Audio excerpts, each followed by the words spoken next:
who I realised was very auditory, and Auditory and what?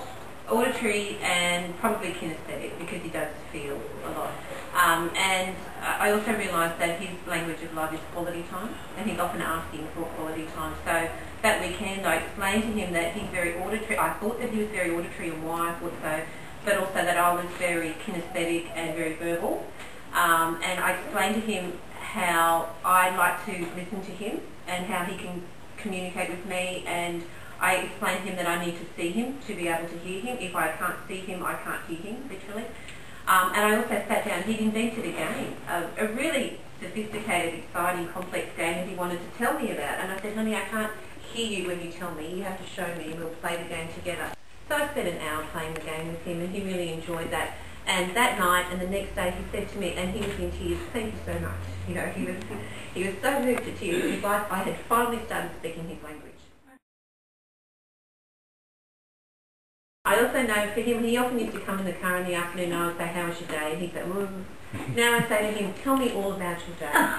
and then I'll get details and positive stuff rather than all of the negative.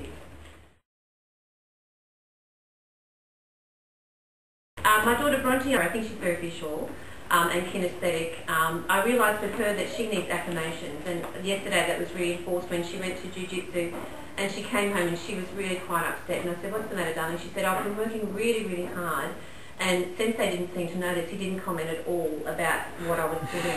But then I said to her, why don't you ask him how you're travelling, how you're going, darling? Why don't you, at the end of the day, why don't you ask him if he noticed if you need to focus on something or if you're doing something very well?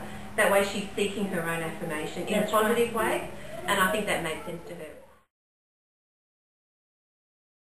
My lovely daughter Lucy is my oldest child. My husband and I have sent lots and lots of pink elephants her way. We've also given her lots of negative words and lots of negative thoughts, and so I'm seeking some strategies to be more positive with her and getting some assistance for her, because I think it's what I'd like to do with Lucy is put her on the same page with me so that we're starting to speak some common language. I really need my husband to be in the same place as well. I need him to be speaking the same language, to be hearing the same lessons, and it can't necessarily come from me because that may seem like criticism.